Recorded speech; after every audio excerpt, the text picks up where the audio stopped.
All right, fellas, let's have a real talk. Let's pull up a chair, get right down to it. How many times have you looked at the woman in your life, your wife, your girlfriend, your queen, and thought to yourself, what on earth did I do now? You think everything is going just fine. The sun is shining. The birds are chirping. You paid the light bill on time. And then, out of nowhere, you can feel it. The temperature in the room drops. Her answers get shorter. You ask her what's wrong. She hits you with the classic, "I'm fine." And right then, you know you're in a world of trouble. You know you are definitely not fine. It's a puzzle that has confused men since the beginning of time. This isn't about pointing fingers or saying men are from Mars and women are from Venus, even though sometimes it sure feels that way. This is about understanding the game so you can play it to win. And trust me, in the game of love, winning means both of you are happy. The real issue, the one that trips up so many good men, is that you're trying to solve a heart problem with your head. Let me break down one of the biggest mistakes we men make. I call it the fix-it fallacy. Your woman comes to you with a problem. Maybe she's upset about something that happened at her job, or she had a disagreement with her sister. She starts telling you all about it, and her voice is filled with emotion. She's frustrated, she's hurt, she's stressed out. And what do? We immediately put on our superhero cape. We jump straight into solution mode. Well, you should have told your boss this. Why don't you just call your sister and tell her that? We think we're helping. We think we're being the hero who swoops in to save the day. But here's the truth bomb for you. Most of the time, she's not looking for a solution. She's not asking you to fix it. She already knows what she could do. She's a smart, capable woman. She came to you because she's looking for a safe place to land. She wants a sounding board, not a project manager. She wants you to listen. She wants you to nod your head. She wants you to say, "Wow, baby, that sounds really tough. I'm sorry you had to go through that." She wants to know that you are on her team. She wants to know that you understand her feelings. She wants to know that you have her back, no matter what. Men and women, we often speak two different languages.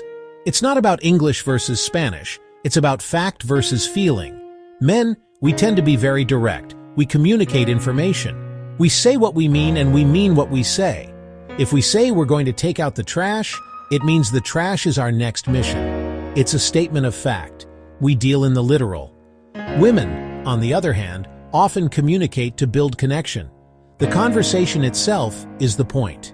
When a woman is talking to you about her day, she's not just giving you a report. She is inviting you into her world. She's sharing her feelings. She's sharing her experiences. She's sharing her perspective. The details she includes are actually the paint she uses to create an emotional picture for you.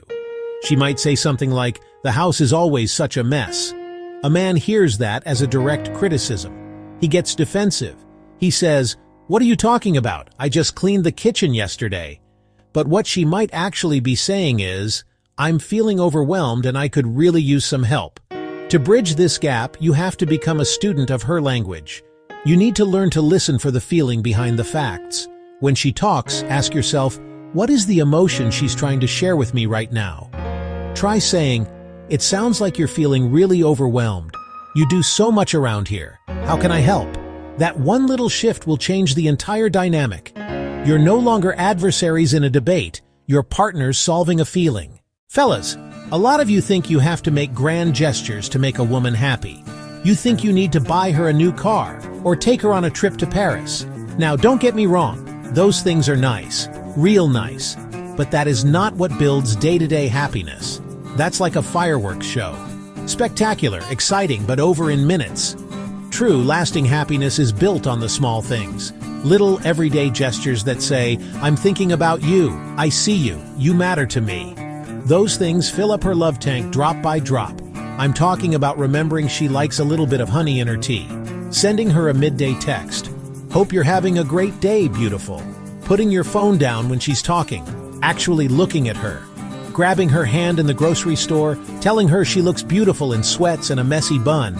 These things might seem insignificant to you. You might think, "She knows I love her. Why keep doing this?" Because these small acts are the evidence of your love. They are the proof. Love for many women is an action. Something you show. Not just something you say on anniversaries and holidays. It's not neediness. It's needing connection. Look, I know this all might sound like a lot of work. You might be sitting there thinking, Steve, I'm already tired. Now you're telling me I have to become a mind reader, a therapist, a professional listener? I hear you, but let me ask you this. Is she worth it? Is the peace and happiness in your home worth it? Is having a true partner who loves, respects, supports you worth the effort? Of course it is. The most important thing you can do is to start the conversation. You have to be brave enough to be vulnerable. Sit down with her when you're both calm, not in the middle of a fight, and just be honest. Baby, I know I haven't always been the best at understanding what you need from me. I want to be a better husband or boyfriend. I want to make you happy. Can you help me understand what I can do better?